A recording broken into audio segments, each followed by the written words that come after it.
Hello everyone, एक बार फिर से आप सभी का स्वागत है आपका अपने इस यूट्यूब चैनल एजुकेशनल गैलरी में। दोस्तों, इस पर्टिकुलर वीडियो में हम बोट और जो स्ट्रीम से related up stream down stream से रिलेटेड एक क्वेश्चन सॉल्व करेंगे। इंपॉर्टेंट क्वेश्चन है, अक्सर जो है पूछा जाता है सीबीएसई में, बोर्ड में, ठीक है। और इसके अलावा तो बहुत सारे एग्जाम में तो पूछा ही जाता है, लेकिन बोर्ड का ये क्वेश्चन है, अच्छा क्वेश्चन है और न्यूमेरिकल बेस्ड में 5 नंबर में आपको ये क्वेश्चन दिया जा सकता है। तो देखिए इसको कैसे सॉल्व करेंगे। बड़ा ही आसान तरीका है कि डाउन स्ट्रीम और अप स्ट्रीम का आपको मतलब पता चलना चाहिए। जैसे मान लीजिए कि कोई नदी बह रहा है दोस्तों, मान लीजिए नदी बह रहा है, ए पॉइंट से लेकर बी पॉइंट के बीच में कोई नदी बह रहा है, तो नदी का धारा क्या होगा, कभी इधर हो सकता है, कभी इधर हो सकता है, कभी इधर, ऑलराइट, कभी इधर। मान लेते हैं कि एक डायरेक्शन में अभी ए से बी जा रहा है। कोई जो पर्सन है, किसी को बी से ए की तरफ जाना होगा, बी से ए की तरफ जाना होगा, बी से ए की तरफ कोई जो लोग जाएगा, ऑब्वियसली बात है उसके स्पीड में कुछ कमी होगी। या जो कोई नाव ही चल रहा है बी से ए की तरफ, बी से ए की तरफ चलेगा, तो ऑब्वियसली बात है ये जो नदी का जो करंट है ना, नदी भी करंट एक प्रकार से जारी करती है, फोर्स लगाएगी, तो नाव का स्पीड जो है उस कम हो जाएगी। नाव का स्पीड क्या होगा, बोट का स्पीड कम हो जाएगा। तो ऐसा केस जब हम धारा के विपरीत, याद रखिए धारा के विपरीत, धारा के अपोजिट में जाते हैं तो हमको उसको कहते हैं कि अप स्ट्रीम। अप स्ट्रीम का केस हमारा स्पीड क्या होता है, हमारा स्पीड कम हो जाता है, ठीक है। कितना कम हो जाता है, तो जो हमारा स्पीड था, मान लीजिए हम 50 मीटर पर सेकंड से जा रहे थे, और लेकिन जो करंट चल रहा है वो 20 मीटर पर सेकंड से है, तो हमारा स्पीड कितना होगा, 50 माइनस 20, मतलब अपने स्पीड में से उसको स्पीड को घटा दीजिए, वही आपका अप स्ट्रीम के केस में हमारा स्पीड हो जाएगा। और डाउन स्ट्रीम केस क्या होता है, डाउन स्ट्रीम का मतलब होता है कि डाउन स्ट्रीम का मतलब होता है कि जिधर करंट जा रहा है, जिधर पानी जा रहा है, उसी स्पीड में उधर आप भी जा रहे हैं, जिधर पानी जा रहा है उधर आप भी जाएंगे दोस्तों। तो ऑब्वियसली बात है, मान लीजिए बोट है, कोई बोट है, ये बोट है हमारा, ये बोट है, इधर नाव जा रहा है और करंट भी इधर ही जा रहा है, तो ऑब्वियसली बात है तो इस बार जो है नाव को थोड़ा कम एफर्ट लगाना पड़ेगा। आराम से देखे भी होंगे आप, कभी कभार नाव में अगर बैठे होंगे तो उसमें जो पतवार खेवते रहता है, नाविक जो रहता है वो आराम से खेवता है, नाव आराम से आगे भागता है। तो इस केस को हम कहते हैं डाउन स्ट्रीम। तो डाउन स्ट्रीम में हमारा क्या होता है कि हमारा जो स्पीड होता है थोड़ा ज़्यादा हो जाता है। कितना ज़्यादा हो जाता है, हमारा स्पीड मान लीजिए 50 था और करंट का स्पीड है 20, तो हमारा स्पीड हो जाएगा 70। तो डाउन स्ट्रीम का मतलब याद रखिए कि जब हम करंट की दिशा में जा रहे होते हैं हमारा स्पीड बढ़ेगा, और अप स्ट्रीम का मतलब हम करंट के अपोजिट डायरेक्शन में आ रहे हैं, हमारा स्पीड कमेगा। बस इतना ही हो गया, काम खत्म। आप देखिए इस क्वेश्चन को कैसे सॉल्व करेंगे, इसको बताते हैं हम। बहुत आसान तरीका है कि हम क्वेश्चन पहले पढ़ लेते दोस्तों, कि एक मोटर बोट है जिसका स्पीड है 9 kilometre per our in still water. अगर शांत पानी रहता है, कभी क्या रहता है शांत पानी, कभी हवा नहीं चल रहा होता तो पानी हमारा शांत रहता है, तो उस केस में मोटर का जो स्पीड है 9 किलोमीटर पर आवर है। कह रहा है water goes, still water goes 15 kilometre down stream and comes back in total time of 3 hour 45 minute. तो 15 किलोमीटर जाता है, मान लीजिए ये और हम इस पॉइंट से इस पॉइंट की तरफ जा रहे हैं, इस पॉइंट से इस पॉइंट की तरफ जा रहे हैं, किसी एक डायरेक्शन में जाएंगे। हम यहाँ से इधर गए तो 15 किलोमीटर गए, और कह रहा है कि जितना गए ना उतना हम वापस आ भी गए, तो ऑब्वियसली तो टोटल डिस्टेंस हमारा कितना हो गया 30 किलोमीटर। हम 15 गए, 15 आए हैं, ऑल राइट। और उसमें हमको टोटल ड्यूरेशन टाइम कितना लगा है, 3 घंटा 45 मिनट लगा है। तो हमको स्ट्रीम मतलब जो करंट का स्पीड होगा, करंट अप स्ट्रीम भी हो सकता है। एक बार हम जब गए होंगे तो हमको अप स्ट्रीम लगा होगा, एक बार जब हम आए होंगे तो उसमें हमको डाउन स्ट्रीम लगा होगा, ठीक है। अपोजिट भी हो सकता है। तो हमको लग रहा है, कह रहा है कि स्ट्रीम का आप स्पीड निकालिए। तो देखिए इसको कैसे सॉल्व करेंगे। सबसे पहली बात तो आप क्या कीजिए, एक हम नदी बना देते हैं। मान लीजिए हमारा इस प्रकार का कुछ नदी है, ठीक। पानी इसमें डाल देते हैं, पानी कैसा कलर, पानी पानी पानी पानी पानी, लाल लाल पानी कर दें। चलिए इस प्रकार का हम पानी कर देते हैं। ये हमारा पानी है, पानी इसमें हम समझिए कि इधर से उधर जा रहा है पानी।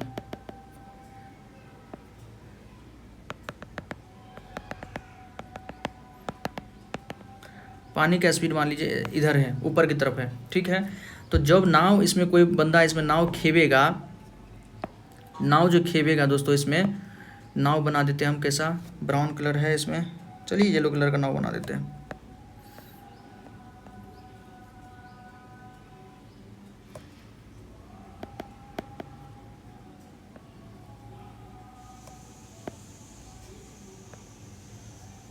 एक मिनट, नाव थोड़ा मान लीजिए ऐसा नाव है दोस्तों, थोड़ा मानने में क्या, मान लीजिए कोई नाव खेप रहा है और इधर से इधर जा रहा है। ऑब्वियसली बात है इस केस में क्या होगा, डाउन स्ट्रीम का केस है तो इसका स्पीड बढ़ जाएगा। और एक केस में अपोजिट केस में उधर से आएगा भी तो वो अप स्ट्रीम का केस होगा, ठीक है। तो ध्यान रखिए ये डिस्टेंस हमारा टोटल है यहाँ से यहाँ 15 किलोमीटर, ये डिस्टेंस है 15 किलोमीटर। टोटल टाइम देखिए, टोटल टाइम जो हमारा है, टोटल टाइम हमारा है 3 आवर 45 मिनट है। आइए देखिए, सबसे पहले तो मानना पड़ेगा कि लेट द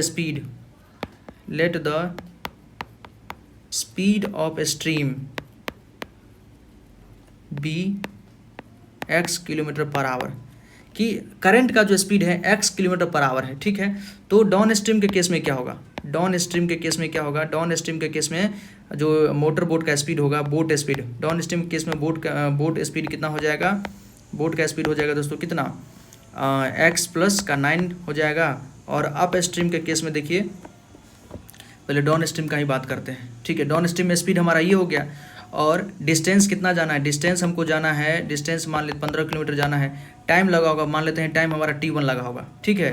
तो स्पीड बराबर होता है speed equal to distance upon time, तो time equal to distance upon speed, इस फॉर्मूला का यहाँ पर आपको यूज होगा। तो देखिए t1 बराबर कितना होगा, t1 बराबर डिस्टेंस हमारा कितना है 15 और स्पीड कितना है x प्लस 9, इसको ध्यान रखिए, ये हमारा इक्वेशन 1 हो गया। अब आइए अप स्ट्रीम का केस यूज़ कीजिए, case of up stream, case of up stream. जब अप स्ट्रीम होगा उस समय बोट का स्पीड कितना होगा, केस ऑफ अप स्ट्रीम में बोट का स्पीड कितना होगा दोस्तों, उस समय x माइनस 9 होगा। ऑब्वियसली बात है, जो बोट का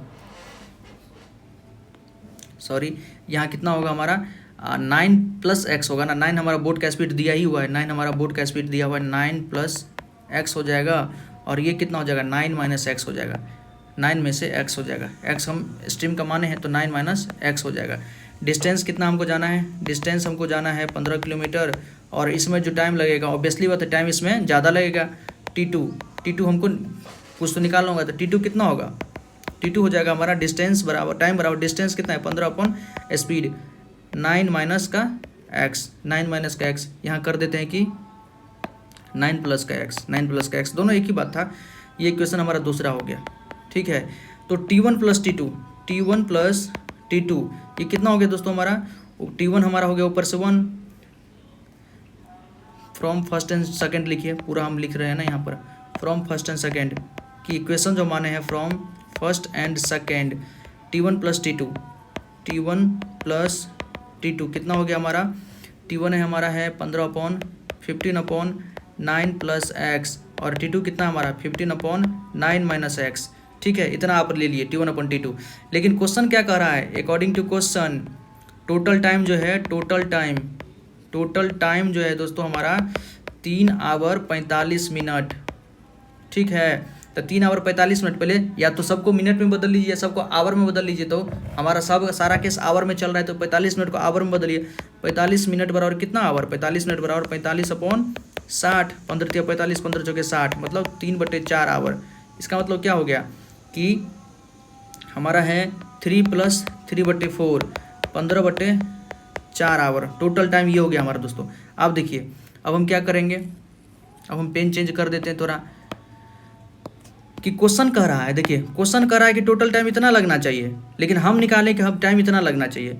क्वेश्चन कह रहा है कि टाइम इतना लगना चाहिए, और हम जो निकाले अपने इक्वेशन से टाइम इतना लगना चाहिए, तो दोनों टाइम तो बराबर ही होना चाहिए ना, क्योंकि वही बोट जा रहा है, वही स्ट्रीम है, सब चीज़ वही है, तो हमारा दोनों टाइम इक्वल होना चाहिए। कहने का मतलब 15/4 इक्वल टू कितना हो जाएगा दोस्तों, 15/9 प्लस एक्स और plus 15/9 minus x, all right. बस अब देखिए 15 से 15 कट जाएगा, कॉमन लेके काट देंगे, तो यहाँ कितना बचेगा 1/4 इक्वल टू 1/9 प्लस एक्स, और देखिए ध्यान से देखिए, ये 9 प्लस एक्स है, 9 माइनस एक्स है, चलिए करिए देते हैं, प्लस 1/9 माइनस एक्स, ठीक है दोस्तों। एलसीएम लीजिए, एलसीएम लेंगे कितना होगा 1/4, इधर कितना हो जाएगा हमारा 9 प्लस का एक्स और 9 माइनस का एक्स, ऊपर कितना जाएगा 9 माइनस का एक्स प्लस 9 प्लस का एक्स, यहाँ से क्रॉस मल्टीप्लिकेशन पहले कल, चलिए जोड़ते हैं, 9 कितना हो गया 18 माइनस का एक्स प्लस का एक्स 0 अपॉन में, देखिए ये ए हो गया, ये बी हो गया, तो ए प्लस बी, ए माइनस बी कितना होता है, ए स्क्वायर माइनस बी स्क्वायर, 9 का स्क्वायर और माइनस का एक्स स्क्वायर। अब क्रॉस मल्टीप्लिकेशन कीजिए दोस्तों, 4 को 18 से, तो ये हो जाएगा कितना हमारा 72 बराबर 18×72 बराबर 81 माइनस का एक्स स्क्वायर। आप देख रहे हैं ना 81 माइनस का एक्स स्क्वायर। चलिए नेक्स्ट पेज में हम देखते हैं दोस्तों, 72 बराबर 81 माइनस एक्स स्क्वायर हमारा आया है, 72 बराबर 81 माइनस का एक्स स्क्वायर, यहाँ से हम एक्स स्क्वायर को इधर लीजिए, एक्स स्क्वायर बराबर 81 माइनस 72 आएगा, 81 माइनस 72, तो एक्स स्क्वायर बराबर कितना आएगा, 11 में से 2 9, तो एक्स बराबर कितना होगा 3। एक्स बराबर प्लस माइनस 3 भी होगा, तो -3 तो हो नहीं सकता है। स्पीड का भी माइनस हो सकता है क्या, नहीं, ठीक है। वेलोसिटी माइनस हो भी सकता है। तो ये एक्स हम किसको माने थे, वेलोसिटी इन या स्पीड ऑफ ये क्या था हमारा, स्पीड ऑफ स्ट्रीम का स्पीड हमसे पूछा था, तो कितना हो गया 3 आवर, ठीक है। 3 kilometre per our, 3 kilometre per our answer हो गया। आई थिंक आपको अच्छे से समझ में आ गया होगा। तो कुछ सोल्यूशन इधर है और कुछ सोल्यूशन इधर है, पूरा सोल्यूशन इधर ही है दोस्तों, पूरा पेज में बनाया है। बहुत आसान क्वेश्चन है कि आप धारा का स्पीड मतलब स्ट्रीम का स्पीड मान लीजिए, कुछ भी एक्स मान लेते हैं, वाई मान लेते हैं, ठीक है। डाउन स्ट्रीम में स्पीड निकाल लीजिए, अप स्ट्रीम में स्पीड निकाल लीजिए, और स्पीड का फॉर्मूला लगा दीजिए, डिस्टेंस अपॉन टाइम, दोनों टाइम को इक्वेट कर दीजिए। जो हमारा टाइम आया है, जो क्वेश्चन टाइम कह रहा है, दोनों टाइम को इक्वेट कर दीजिए।